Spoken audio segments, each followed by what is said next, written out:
बिस्मिल्लाहिर्रहमानिर्रहीम, अस्सलाम वालेकुम। आप देख रहे हैं व्यूज़ मैटर। मैं हूं मुर्तज़ा डार। दुआ ज़ारा केस के हवाले से आज का दिन खासी अहमियत का हामिल है। आज इस वक्त सिटी कोर्ट कराची के अंदर मौजूद हैं दुआ ज़हरा के वालिद और उनके वकील जिब्रान नासिर साहब, और वहाँ पे पुलिस के इन्वेस्टिगेशन ऑफिसर और उनका भी एक जो टीम है वहाँ पर मौजूद है।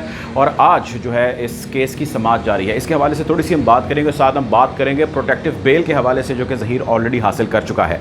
पहले आपको बता दूँ कि इस वक्त वहाँ पर चल क्या रहा है। इस वक्त जिस कोर्ट के अंदर 17 नंबर पर यह केस लगा था, 17th जो है वो कॉल नंबर था, वहाँ पर जज साहब ने इस केस को ट्रांसफ़र कर दिया है और आज ही जो है इस केस की समाअत होगी दूसरे जज साहब के सामने। और जिन जज साहब के सामने जो है ये समाअत होगी, ये वही जज साहब हैं जिन्होंने निकाह खान और एक गवाह की बेल को रिजेक्ट किया था। तो अभी वो केस सारा जारी है और इस केस में आज डिस्कशन क्या होनी है वो आप सब जानते हैं, लेकिन एक रीकैप उन लोगों को दे दूं जिनको इल्म नहीं है। इसमें आज इस चीज़ का तय किया जाना है, इसके ऊपर दलाइल पेश होने हैं, इसके ऊपर बहस होनी है, इसके ऊपर जरा होनी है कि इन्वेस्टिगेशन ऑफिसर को वहाँ से हटाया जाएगा। इन्वेस्टिगेशन ऑफिसर का वहाँ से हटना ज़रूरी है। ये दलाइल पेश कर रहे हैं मेहदी काज़मी के वकील जिब्रान नासिर साहब, और वो नैरेटिव ही अपना रहे हैं कि पुलिस डिलिबरेटली इस किस्म का किरदार अदा कर रही है जो उसको अदा नहीं करना चाहिए, और उस जो किरदार को वो रोल को प्ले कर रही है, उस रोल के अंदर उसका सबसे बड़ा रोल जो है वो ज़हीर को गिरफ़्तार ना करना और दुआ को बाजियाब ना करना, और इस केस के हवाले से, इसकी इन्वेस्टिगेशन के हवाले से पहले ही अपनी राय बना लेना और उसको मीडिया के ऊपर शेयर कर देना, और बहुत सारे ऐसे इन्वेस्टिगेशन के अंदर शवाहिद इकट्ठे ना करना जिससे ज़हीर को फ़ायदा मिल सके। इस हवाले से वो ऑलरेडी बहुत वोकल हैं जिब्रान नासिर साहब, और पुलिस जो सिंध की है वो क्या कर रही है, किस किस्म की हट धर्मी का मुजाहरा कर रही है, इसके ऊपर मल्टीपल टाइम्स जो है वो पहले बात हो चुकी है। इस हवाले से इन्वेस्टिगेशन ऑफिसर जो इस केस के हैं शौकत चहानी साहब, वो मेरे इस चैनल के ऊपर हमारे प्रोग्राम के ऊपर भी आ चुके हैं। उनसे भी जो हमने बहुत सारे क्वेश्चन किए तो उसके जवाबात देने से वो कासिर थे।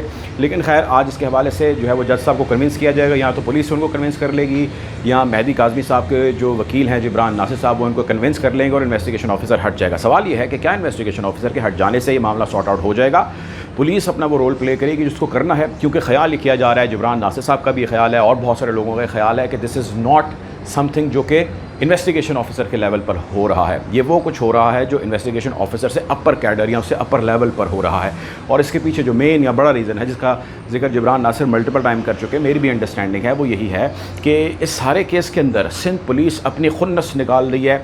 सिंध पुलिस इस सारे केस के अंदर अपना स्कोर लेवल कर रही है, और वो कर रही है मेहदी काज़मी साहब के साथ, और वो स्कोर अपना वो लेवल कर रही है जिसमें उसके एक आईजी की छुट्टी हो गई आईजी के मनसब से, और उसको जज साहब के अहकामात के ऊपर बदल दिया गया, और उसके अहकामात जो जज साहब के थे जिससे बदला गया उसकी जो आईजी था उसकी इनकॉम्पिटेंसी थी, जिसकी वजह से जज साहब ने हटाया कि 2 माह होने वाले हैं, बच्ची अभी तक बाज़ियाब नहीं हुई। आप एक बड़े सूबे के पुलिस सरबराह हैं, अगर आप ये नहीं कर सकते तो ये बताइए कि मुल्क के अंदर या सूबे के अंदर जो है वो किस तरह आप बाकी जगहों पर अमन कायम रख सकेंगे। बहरहाल कोशिश करेंगे कि आपको इससे जो है वो यूं ही अपडेट रखेंगे। अब दूसरी और एक अहम चीज़ वो ये है कि इन्वेस्टिगेशन ऑफिसर का तो मामला एक तरफ, दूसरा मामला चल रहा है प्रोटेक्टिव बेल का। इसके हवाले से कल मैंने रात एक जो है वो लाइव सेशन किया था, और उसके अंदर मैंने आपको बताया था कि मुझे इस चीज़ पर डाउट है कि ये असल प्रोटेक्टिव बेल नहीं है, और साथ मैंने ये भी कहा था कि ये अगर असल प्रोटेक्टिव बेल है, इफ़ दिस इज़ रियल, तो इसके पहले पैराग्राफ की पहली लाइन जो है वो कंट्रोवर्शियल है, वो मिसलीडिंग है,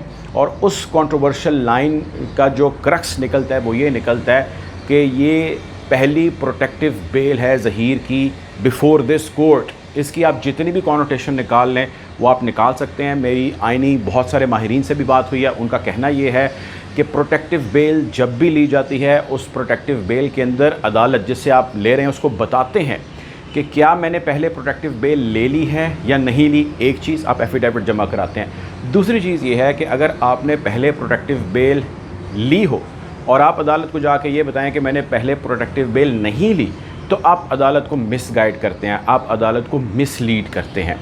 और अगर आप अदालत को ये बताएं कि हाँ जी पहले मुझे प्रोटेक्टिव बेल मिल चुकी है, और आप ये ना बताएं कि जी और मुझे कितनी जगहों से रिजेक्शन हो चुकी है, तो अगेन ये मिसलीड के ज़ुमरे में आता है। बहुत सारे लोगों का ख़्याल ये है, मेरे पास भी जो कल रात तक इन्फॉर्मेशन थी वो ये थी कि इन्होंने मुल्तान में जो मौजूद लाहौर हाई कोर्ट की जो रजिस्ट्री है वहाँ से उन्होंने बेल ली है, लेकिन कुछ इन्फॉर्मेशन ऐसी आ रही है कि उन्होंने इसके अलावा और जगहों से भी इस चीज़ को अप्रोच किया या टैप किया। पेशावर का भी जिक्र किया जा रहा है कि वहाँ से भी ली है। अब जो डॉक्यूमेंट उन्होंने सामने रखा है या जो डॉक्यूमेंट उन्होंने रिवील किया है, जो ज़हीर एंड कंपनी है या उनकी जो लीगल टीम है, उस डॉक्यूमेंट को बड़ा मुबहम सा है, उस डॉक्यूमेंट को बड़ा गोल मोल सा रखा गया है, और उस गोल मोल डॉक्यूमेंट के अंदर उसको जिस तरह बड़े कोने शोने उसके तराश के और उसको क्रॉप करके ये नहीं बताया گیا کہیں پہ کہ کس جگہ سے بیل لی گئی ہے، پھر یہ بھی نہیں بتایا گیا کہ کس جج صاحب سے لی ہے. یعنی اس کا مطلب یہ ہے کہ اس ڈاکومنٹ میں there is something wrong about it. آخری بات یہ کہ ہم مان لیتے ہیں یار ڈاکومنٹ بھی ٹھیک ہے، اس کو بیل بھی دوسری دفعہ مل گئی ہے، تو بہت سارے لوگوں نے پوچھا پروٹیکٹیو بیل کیا ہوتی ہے، وہ اس کو کیوں بار بار بیل دیے جا رہے ہیں. تو میں ون لائن میں بتا دوں پھر ہم ختم کرتے ہیں.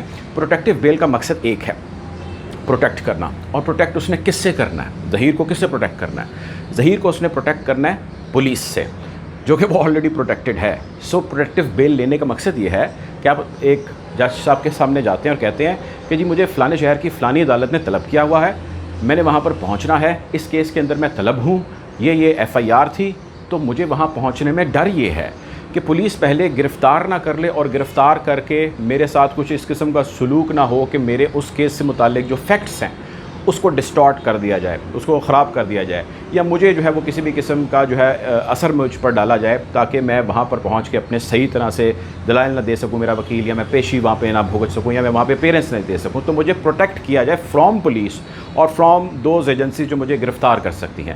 سو آپ وہ پروٹیکشن لے لیتے ہیں، اور وہ پروٹیکشن پہلے اس نے 7 دن کی لی. اگر ابھی بھی ہم مان لیں کہ یار یہ ایسے ہی ہے، ڈاکومنٹ ٹھیک ہے، سب کچھ صحیح ہے، ہمارے پاس انفارمیشن غلط ہے، تو دیر از اے چانس. لیکن جو غور طلب چیز ہے وہ یہ ہے کہ یہ 22 تاریخ ہے جب تک یہ اس کے پاس اویلیبل ہے. آج 19 تاریخ ہے، 3 دن پیچھے رہ گئے ہیں، اور اس کے بعد اس کو ظاہر ہے پیش ہونا ہے. اور میرا خیال یہ ہے کہ اس سے پہلے بھی وہ پیش ہو سکتا ہے، ایسی بھی پاسبلٹی ہو سکتی ہے. بہرحال ہم کوشش کریں گے کہ اس کے حوالے سے آپ کو اپڈیٹ رکھیں اور بتاتے جائیں کہ کیا حقائق ہیں زمین پر. اپنا خیال رکھیں. اللہ حافظ.